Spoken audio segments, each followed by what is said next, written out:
किसान साथियों, आज हमारे बीच हैं डॉक्टर बीपी मधवाल, जो कि पूर्व निदेशक हैं मत्स्य विभाग उत्तराखंड। और आज हम बात करने वाले हैं मछली पालन एक लाभकारी व्यवसाय। मधवाल साहब, बहुत बहुत स्वागत है आपका हमारे स्टूडियो में। धन्यवाद चमोली जी। मधवाल साहब, मछली पालन की हम बात करते हैं तो जो हमारे साथी इसकी शुरुआत करना चाहते हैं उनके दिमाग में कई बातें चलती हैं कि कैसे शुरुआत होगी, सरकार की योजनाओं का लाभ कैसे मिलेगा और क्या ये व्यवसाय हमारे लिए लाभकारी है या नहीं। देखिए चमोली जी, ऐसा है कि जो आपका ये उत्तराखंड राज्य है, ये दो क्लियर कट दो भागों में है। एक तो इसका पर्वतीय भूभाग है जिसमें कि ठंडे पानी की मछलियां होती हैं जी। जहाँ की पानी का तापमान कम होता है।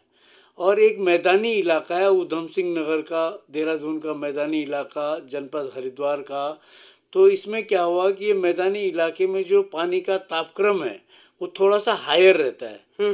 तो जो मछली पालन के लिए जो हमारी वैरायटीज़ हैं इसकी, ये दोनों जगह थोड़ा अलग अलग भिन्न भिन्न प्रजातियों को यहाँ पर पाला जाता है ड्यू टू क्लाइमेटिक कंडीशन और टेम्परेचर। जी। तो जैसे जो मैदानी इलाका है, मैदानी इलाकों में हम जो है 0.1 हेक्टेयर के तालाब से लेके 1 हेक्टेयर तक का तालाब उनका किसानों का बनवाते हैं। और इसमें रोहू, कतला, नैन और एक पंगेशियस मछली है, उसको भी तालाबों में आजकल बहुत पाला जा रहा है, इसका पालन किया जाता है। और इसकी एक साल में हमें बहुत अच्छी ग्रोथ इसमें मिल जाती है।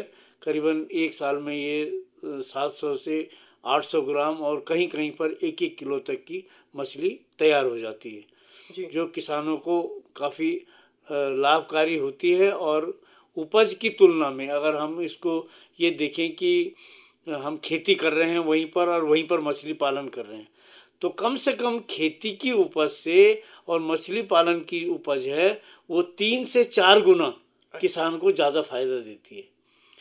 तो मछली पालन से तो मतलब लाभकारी व्यवसाय ये प्लेन्स में भी है। हाँ, पहाड़ों के लिए जहाँ तक बात है तो पहाड़ों में चूँकि मछली पालन के लिए जो पानी है उसका तापमान काफ़ी कम होता है, तो कम तापमान में जो ग्रोथ होती है मछली की वो थोड़ा सा स्लोअर होती है, धीरे होती है। जी जी। तो कम से कम 1.5 साल, 1.25 साल तक मछली को 700-800 ग्राम होने तक इतना समय लग जाता है। तो यहाँ के लिए भी अलग अलग प्रजातियाँ होंगी। हाँ, यहाँ के लिए तो देखिए कि जो कॉमन कार्प की वैरायटीज़ हैं और जो हमारी ट्राउट है, ट्राउट मछली का बहुत अच्छा जो व्यवसाय पर्वतों में, पहाड़ी क्षेत्रों में चल रहा है। इसमें सोसाइटीज़ काम कर रही हैं। जो आपका बागेश्वर का ज़िला है, चमोली का ज़िला है, जो पिथौरागढ़ का ज़िला है, और इधर जो हायर एल्टीट्यूड है देहरादून का है, तो इसमें टिहरी का है। इसमें ट्राउट की समितियां बनी हुई हैं और इन्होंने रेसवेज बनाए हैं, 10-10, 15-15 रेसवेज, और उनमें बहुत अच्छा उत्पादन ये समितियां ले रही हैं और इसको जो है एक्सपोर्ट कर रही हैं। दिल्ली में या देहरादून में भी हमारे आउटलेट खुले हुए हैं, वहाँ पर सीधे ये मछली आती है, प्रोसेस होती है और मतलब पका कर भी वो बिकती है और कच्ची भी सेल होती है। तो ट्राउट की जो कीमत होती है वो लगभग ये समझिए कि 1,000 रुपये पर केजी है। 1 किलो मछली 1,000 रुपये की है ट्राउट की। और आप समझ लीजिए कि अगर आप गाय का घी भी लेते हैं तो वो भी 1 किलो का 1,000 रुपये का पड़ता है, कम से कम अच्छा वाला। तो अब आप देख लीजिए कि इसका कितना लाभ है किसानों को। अगर वो उनके पास अच्छी जगह है, किसी किसान के पास ऐसी जगह है जहाँ पर प्रचुर मात्रा में पानी उपलब्ध है, पहाड़ी क्षेत्र में ऐसा स्थान है जो कि जहाँ फ्लड ना आए, जहाँ पर आप रेसवे तालाब बनाए तो बहे नहीं, तो वहाँ पर जो है वो हमारे जो विभाग है पूरी इसकी ट्रेनिंग देता है और उनको मछली पालन का पूरा प्रशिक्षण दिया जाता है 3 दिन का, कि कैसे तालाब बनाया जाएगा, मछली पालन के लिए क्या क्या उनको खाद्य सामग्रियाँ मिलेंगी, कब उनको मछली का बीज मिलेगा, सारा प्रशिक्षण का कार्यक्रम होता है और वो मछली का पालन कर सकते हैं। मछली के पालन में मैंने जैसे बताया कि 3 से 4 गुना अधिक लाभ जो है कृषक को होता है। जी। तो जैसे कुछ योजनाओं की बात करें या आर्थिक रूप से अगर हम मदद की बात करें तो सरकार द्वारा कुछ प्रयास किए जा रहे हैं। यस, इसमें यह है कि जो केंद्र सरकार द्वारा है, प्रधानमंत्री मत्स्य संपदा योजना है एक। तो प्रधानमंत्री मत्स्य संपदा योजना में वो शीतजल मात्स्यिकी में भी उसको किया जाता है, और जो मैदानी क्षेत्रों में है इसमें भी इसका प्रशिक्षण दिया जाता है। और जो उसका पूरी योजना की जो लागत है उसमें जो 40% सब्सिडी, अगर माना कि आपका 1 लाख रुपए किसी छोटे से छोटे प्रोजेक्ट पे खर्च हो रहा है, तो 40,000 की सब्सिडी भारत सरकार द्वारा दी जाती है सामान्य वर्ग के लिए जी। 60% की जो मदद है ये SC/ST मतलब अनुसूचित जाति अनुसूचित जनजाति को दी जाती है। यानी कि अगर 1 लाख की परियोजना होगी तो 60,000 रुपये की मदद उनको सरकार द्वारा की जाएगी, और 40,000 रुपये उनको स्वयं लगाने होंगे अथवा बैंक से ऋण लेना होगा। इसी प्रकार सामान्य वर्ग को 40% की मदद होगी और 60% उनको स्वयं खर्च करना होगा। तो योजनाओं का पूरा प्रशिक्षण दिया जाता है। और इसी प्रकार से भारत सरकार की योजनाएं के साथ ही साथ हमारी राज्य सरकार की भी योजनाएं हैं चलती हैं, जिसमें कि तालाब निर्माण से लेके और मछली पालन तक इनपुट तक सहायता दी जाती है। और सहायता का राशि जो सब्सिडी का जो अमाउंट है वो दोनों में भारत सरकार की योजनाओं में भी और राज्य सरकार की योजनाओं में भी बराबर बराबर है, जो कि 40% सामान्य वर्ग के लिए और 60% अनुसूचित जाति अनुसूचित जनजाति के लिए। तो इसका पूरा इनको प्रशिक्षण दिया जाता है और बताया जाता है कि कब कब इनको पालें जी। अब आम किसान योजनाओं का लाभ लेना चाहता है तो वो कहाँ जाए और कैसे वो इन योजनाओं के लिए आवेदन कर सकता है? इसमें ऐसा है चमोली जी कि जो आम किसान है उसके लिए जो प्रोसेस है वो ये है कि यदि किसी भी कृषक के पास ऐसी जगह है जहाँ पर कि तालाब बनाया जा सकता है, वहाँ पर वर्ष भर पानी रहता है, तो वो उसका वो मालिक है उस जगह का उस जमीन का, तो वो एक आवेदन पत्र वहाँ के जिले के सहायक निदेशक मत्स्य विभाग का जो दफ्तर है ये विकास भवन में, हर जिले में विकास भवन में सहायक निदेशक मत्स्य का ऑफिस होता है। उसको हम एक आवेदन पत्र देते हैं कि साहब मैं अमुक आदमी इस गांव का ये उसका पता है, ये मोबाइल नंबर है, इसकी ज़मीन खसरा खतौनी अपनी है और ये इसका निरीक्षण कर लिया जाए, और यदि इसको सूटेबल पाया जाता है तो उसको मत्स्य पालन की योजना से आच्छादित किया जाए। उसके बाद जब वो आवेदन पत्र जिले में जाता है, आवेदन पत्रों को पंजीकृत कर देते हैं, तो उसके बाद जो हमारे मत्स्य निरीक्षक होते हैं वो जिलों में जाकर वहाँ उन स्थानों में जाकर उस भूमि का निरीक्षण करते हैं, और यदि उनको ये लगता है कि ये स्थान मत्स्य पालन के लिए उपयुक्त है तो वो जो है उसको उसके पूरे फॉर्म्स वगैरह उसके जो फॉर्मेलिटीज़ हैं उसको पूरा करते हैं और उसको जो है सरकारी योजनाओं से आच्छादित करते हैं, और फिर वो मत्स्य पालन का कार्य करते हैं। उनको प्रशिक्षण दिया जाता है, मछली का बीज उपलब्ध कराया जाता है, मछली के लिए आहार क्या क्या देना है उसकी पूरी जानकारी दी जाती है जी। इस प्रकार से वो मत्स्य पालन का कार्य फिर करते हैं। आहार की बात आपने बताई, वैसे तो ट्रेनिंग के माध्यम से हमारे किसान साथी जान ही सकते हैं। वैसे अगर हमारे किसान साथी मछली पालन कर रहे हैं तो कौन सा आहार उनके लिए बेहतर माना जाए? देखिए सामान्यतः जो तो चावल का कना और जो है खली मस्टर्ड ऑयल केक जो है आहार इनको दिया जाता है, और लेकिन जो ट्राउट मछली है इसके लिए जो है पैलेटाइज्ड फूड होता है, जिसमें कि मछली का ही जो वो होता है ड्राइड फिश भी उसमें उस आहार में मिला देते हैं, उसके पैलेट्स बनाकर उसका आहार मिलता है।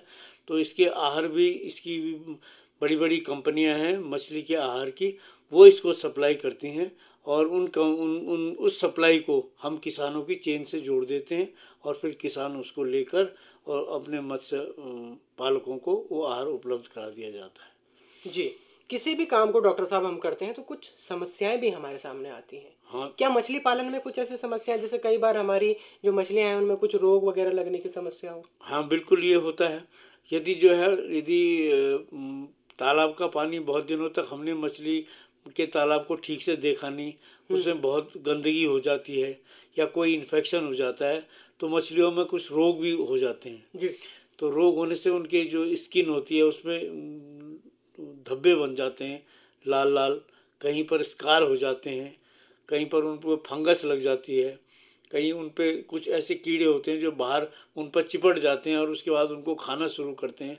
तो ये सब इसलिए होते हैं कि यदि हम तालाब का देख रेख नियमानुसार नियमित तरीके से नहीं करेंगे तो मछली में रोग पैदा होने की भी संभावना होती है। इसलिए मछली के पानी को देखते रहना और उसमें उसको समय समय पर उसको थोड़ा सा बदलते रहना, उसका ऑक्सीजनेशन करते रहना ताकि उसमें ऑक्सीजन की मात्रा बनी रहे, ये चीज़ें देखभाल के अंतर्गत आती हैं।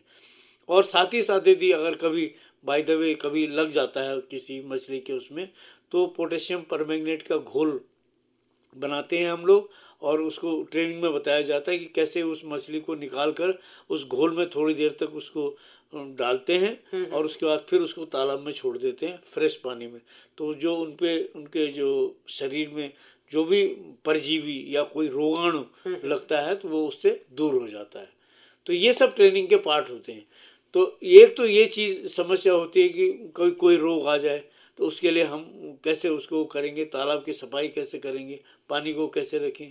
दूसरी जो समस्या होती है वो पर्वतीय क्षेत्रों में ये होती है कि आपने देखा होगा अभी बहुत ज़्यादा बारिश हो रही है, कभी बाढ़ आ जाती है।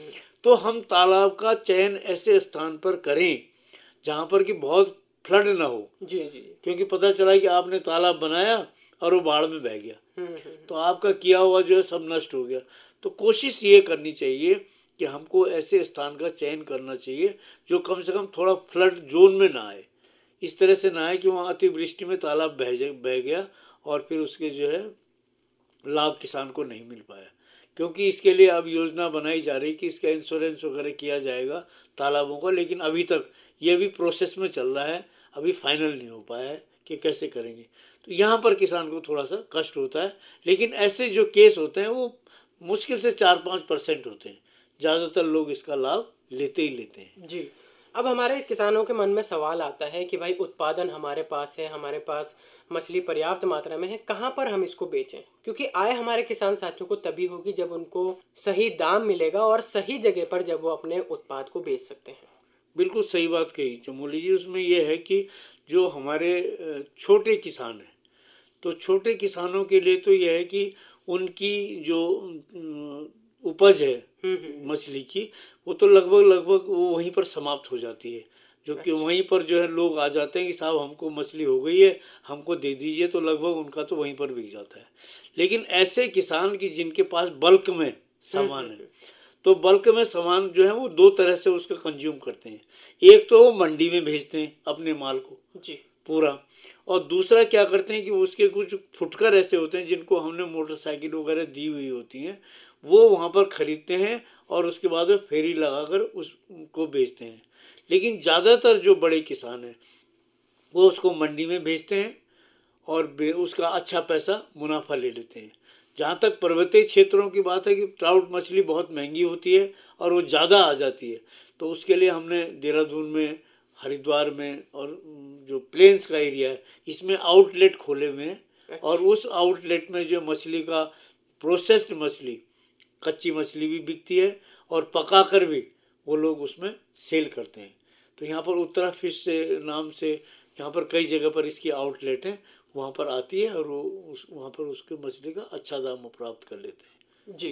तो डॉक्टर साहब, बहुत ही महत्वपूर्ण जानकारी आज आपने हमारे किसान साथियों को दी कि कैसे हमारे किसान साथी मछली पालन करके अच्छा खासा लाभ कमा सकते हैं। स्टूडियोज़ में आने के लिए आपका बहुत बहुत आभार। धन्यवाद। धन्यवाद चमोली।